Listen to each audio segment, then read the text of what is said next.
second? Second. And ask the clerk to call the roll call vote. Ms. Bagley, Aye. Ms. Bailey. Aye. Franklin. Aye. Ms. Gary. Aye. Ms. Hayes. Aye. Ms. Holmes. Aye. Mr. Tarantino. Yes. Mr. McLaughlin. Aye. Ms. Mency. Aye. Mr. Smith. Aye. Mr. Stork. Aye. Mr. Walkinshaw. Aye. Dr. Young. Agree. All right, then. That- All right. Ms. Bailey, would you like to make a motion? Absolutely. Madam Chair, I'd like to move authorization to amend GC7 tax order for construction administration services for the Quantico Station improvement project.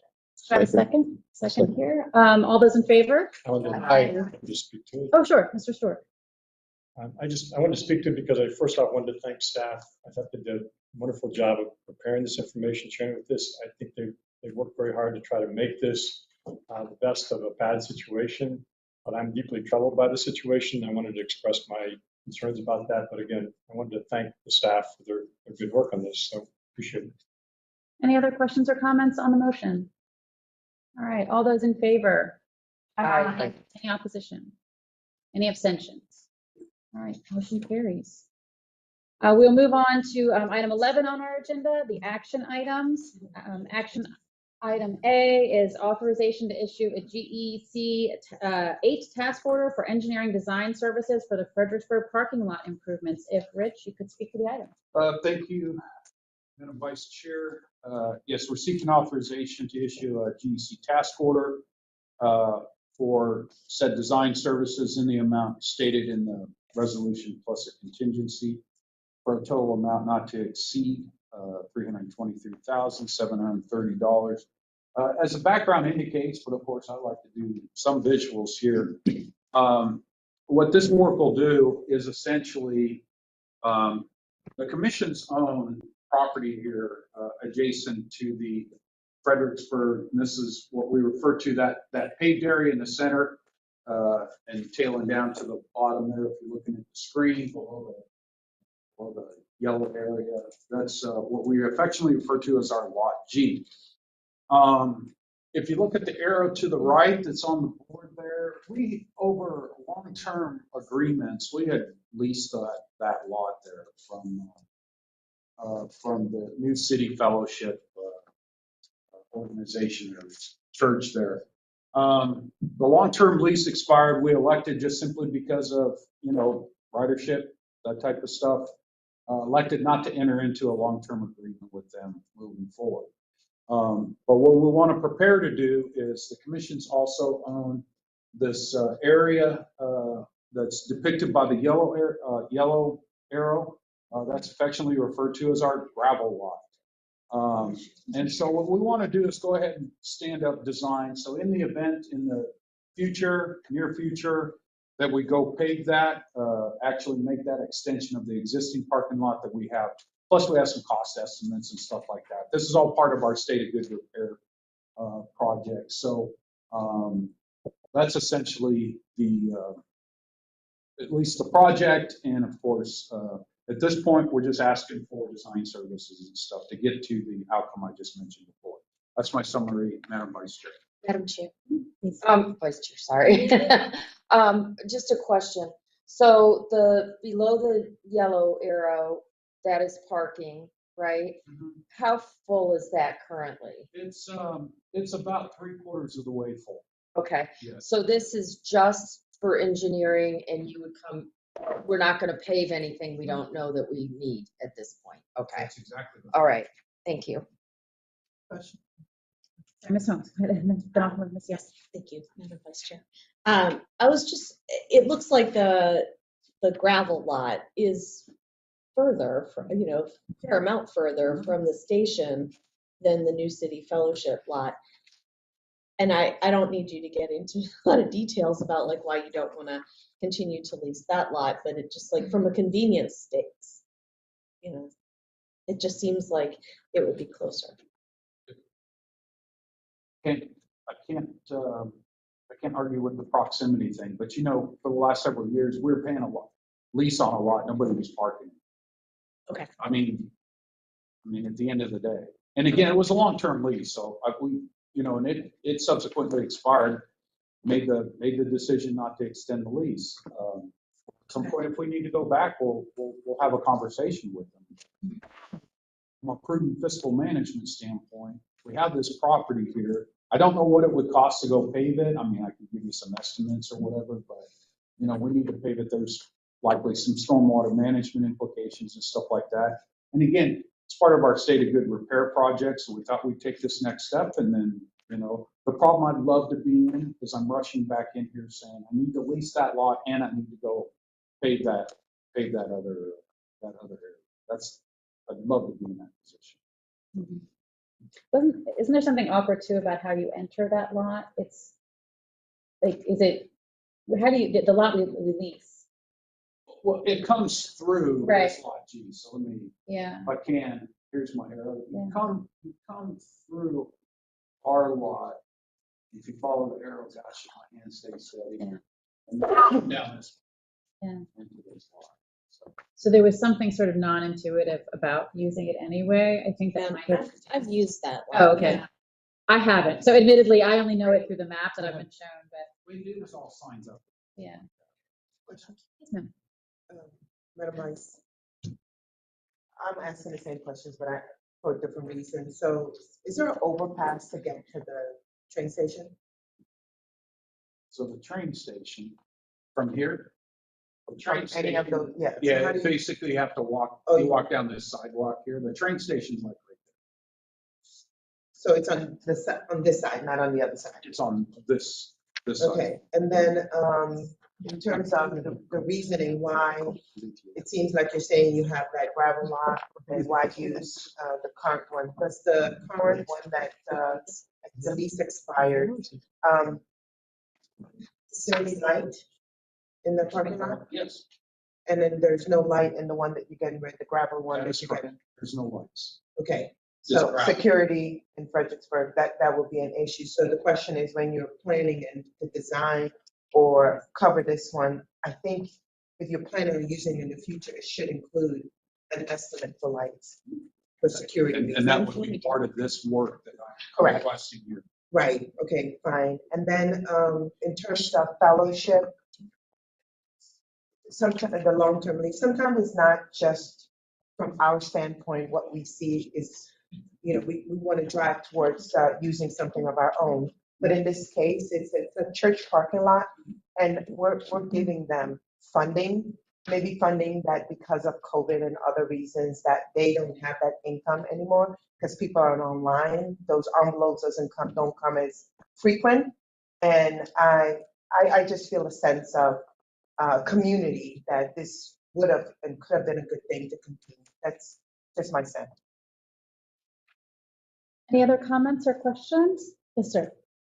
The design work will include the stormwater management part of that and obviously the whole impact on non-permeable surfaces, et cetera. That's exactly right. Yes. Thank you. Let's hope we need it someday. The parking. We're just preparing. All right, so do I have a motion on GEC Task Order 8? So moved. Motion second? Any further discussion? All those in favor? Any opposed? Any abstentions? Thank you, James. All right, the motion passes. Next to 11B is authorization to issue a GEC 8 task order for design services for repairs to the Franconia Springfield Station. Rich, if you could introduce the Thank item. you, Madam Vice Chair. This is, we're seeking authorization for a task order for design services, title states for Franconia Springfield Station. This is specifically for state of good repair related work. As you know, we do have design efforts going on at this station for the station modification expansion piece. This will be for the existing station elements, and there's work that's been identified from a rehabilitation standpoint, you know, to carry us forward. So this will be just simply focused on the existing station, the pedestrian overpass, elevator systems, platform, and everything there. And at some point, when we go do the station modification, there's a potential for us to let the contract for construction and combine both of those elements together and get some synergies there. We've done that on previous stations at the Lorton Station platform extension and rehabilitation and the Rolling Road station. We did a similar effort there. So that's my summary, Madam Vice Chair. Any questions or comments on this item? Hearing none, do I have a motion? Second. All right, any other motion, any other conversation on the motion? All those in favor? Aye. Aye. Any opposed? Any abstentions? All right, that motion passes. And finally, on to 11C, the authorization to issue a maintenance service for VRE facilities task order for Quantico Station parking lot milling and resurfacing. Rich, to you. Thank you, Madam Vice Chair. Yes, we seek authorization to issue a task order, and this was with our facilities contract, facilities maintenance contractor. Again, in the amount stated in the resolution plus a contingency for the total amount stated in the resolution. This work actually has been somewhat deferred because of the Quantico Station improvement project. Part of the parking lot has been used for a surface parking lot adjacent to the station has been used as a laydown area, so on and so forth. So because we hope to be completing that project by mid to late summer, that we want to get this work stood up. So once the project itself is completed, we could come back and actually mill and resurface this parking lot. So that's my summary on that, Mr. Chair. Any comments or questions? No? Do I hear a motion? All right, any further conversation? All right, all those in favor of this item? Aye. Any opposition? Any abstentions? All right, the motion carries. We'll move on to item 12 on our agenda, information items. Rich, your spending authority report. Thank you, Madam Vice Chair. Yes, here's a spending authority report. If there was, I'm sorry, one item. We did execute a sole source contract with ISC Applied Systems for the purchase of 121 new public address intercom communications handsets. That's a very long title for the thing that the conductors use on board the train just to make PA announcements and that type of stuff. So that's the large quantity. Of course, we have 100 cars and we need some spares and stuff there. So that's it. Any questions on this item? All right, moving on to a brief presentation on the VRE mobile and VRE.org. Very brief, I promise. We'll just say, Madam Vice Chair, arguably this could be the briefest presentation you've ever seen. All right. But Mr. Henry wants to we want to give an update on our passenger. That's what Mr. Henry is prepared to do. Yeah, so last year we came to you guys and showed you what our plans were for our passenger information system. And it was to join 3 platforms that we're currently using. One was our VMS, our variable messaging system, which are the big screens that we have at the stations. And then we had our VRE mobile app and our website. And we had contracts already underway with the mobile developer and a website developer. And so we amended those contracts. We have done a lot of work now to get these 3 systems kind of merged. And I'll bypass the VMS. So the VMS started, the one on the left is what our old VMS looked like. That's what's currently out there at most of our stations. We did a proof of concept with Amtrak at Alexandria and Fredericksburg to add in Amtrak data and connecting transit data. So that's what's existing out there at the Alexandria and Fredericksburg stations. We wanted to take everything another step. And so what we're ready to roll out in mobile is our mobile VMS. So it's kind of a different look, but it's essentially the train status screen, which shows all of our trains, all of the Amtrak trains, and it has a live train status map on the left-hand side that shows the dots moving as trains approach a station. So it essentially replicates what will be on the VMS screens at the station. So now people can, while they're at their office or wherever they are, they can choose what station they want to look at and see what the status of trains coming in and out of that station is going to be. So you don't have to show up at your station 10 minutes before your train and find out, that there's a delay or something. The other things we've done, we've had a lot of data feeds into these platforms, not just the train status information, but we added real-time seat availability from our automatic passenger counters. And so, and you probably can't quite make it out on that, but there's a little bar on each car that goes from green to yellow to red to show how full that car is. So if you're standing at the platform and you want to make sure that you're going to board on a car that has a lot of available seating, you'll know which car to go to. It's not really an issue now. It used to be an issue when our trains were full and they'd come into Alexandria and people would be standing in the vestibules and you'd have to scramble down the platform to find a way to get on the train. But we're preparing for that eventual return. So that's very good. We do have all the Amtrak information in there now. So now we can track Amtrak trains. We can see what tracks those trains are coming in on. So this will benefit not only our riders, but the Amtrak riders. And when we get the step-up program re-implemented, then it'll be a big benefit for them. The other thing we're doing with the app is we have developed a push notification system, which could replace our train talk system. So now our train talk system is currently, it's a third-party app through Everbridge where we send out alerts and SMS, text, and emails. All that can be done now through our app, through push notifications. We can still send it to emails or texts, but most people who are already going to have the mobile app in their hand can get all of those right there within the app. So no more clicking around changing systems. And complementary to this, I'll just say we are very close to also launching our new website. It's a new look for the website. Train status page and everything is going to mirror what you just saw on the mobile app and what will be on VMS. So again, if you're sitting at your office and you want to check the status of the railroad before you head down to the LaFont station or something, you'll be able to do that.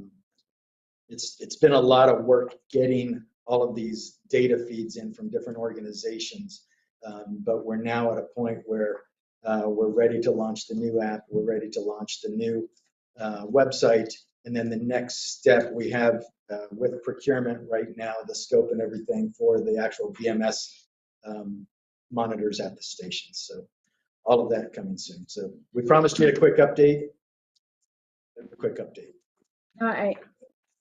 I appreciate that. I think I've seen the new signage at Alexandria Station. It looks great. It works great. It's got a lot of good information on it. I wanted to request, if I could, to either to your team that when these tools are sort of really ready to go, if you could provide the board with like a media toolkit, we can readily like Instagram, tweet, or X or whatever. It's sort of a preset, and that way we can all put that out. If we're trying to push people to mobile, that's a good way to share it. So that would be really appreciated, to have just like a quick toolkit of like some standard social media posts. Takis? Quick question. We are sharing data with the other mobility apps, right? We are. So everything goes into our GTFS, our feed. So we have a developers page. They can pull whatever they want. Okay, great. So it's the same way that we're putting the feed into our website developer and our mobile app developer. Those same feeds are available to anybody else who's developing. Thank you. Yeah, just thank you for this. I have the current app that actually works pretty well and it's pretty user friendly, and any upgrades is just going to make it that much better. So thank you all for that. Any other comments or questions? I have one last ask. Are y'all familiar with the transit app? Sure. Is there any possibility that our data could feed into the transit app as well? There is. So mostly, like they can grab our GTFS feed too. Okay. And I think our trains, I think our performance is actually. Okay. We don't have any kind of integration that allows, because transit app, you can also purchase tickets and things for other transit agency. We don't have any kind of interface along those. Oh, that's fine. No, it's But the travel information. Full hearing, so there's a few conversations. No, Sorry, you're good. It was just like little bits and then it was more and more. So, sorry. But yes, we're, our data feeds are certainly available to the transit. That's good to know. I appreciate that. All right, so we have, thank you for the presentation and for the work on this item. The last item is Operation Board Members time. I'll start to my left with Mr. Smith. Pass. Yes. No comment. Yes. Pass. I went on a VRE tour. And it was super fun and very educational. And though I didn't think that the highlight would be the maintenance facility, for me, it really was the maintenance facility. That was amazing. And I've, shared the pictures with lots of people, but, so thank you to everybody. Yes. I just want to give a quick update that I've been having some conversations with people in my community that are part of the homeschool network. They're incredibly excited about free fairs for the 18 and under. So anticipated that would be popular, and I think that we'll be very surprised as how often that community specifically uses it. I just want to thank everyone for the robust discussion that we had in reference to the Quantico project. I appreciate everybody's input. And to the team, thank you so much for making it as easy and as clear as mud to us as possible for us to make a good decision. And I must remind everybody that May 21st at the Fredericksburg Station. And 10 a.m. Thank you. Thank you. 10 a.m. And with that, without objection, we are adjourned. Leslie. Yes. Give it to. All right. Yeah. I hate doing it too, and I really wish, like, I'm not. It's, Oh, thank you. Yeah. But I do think it's. And I'm about to. Because I think. Have a sense.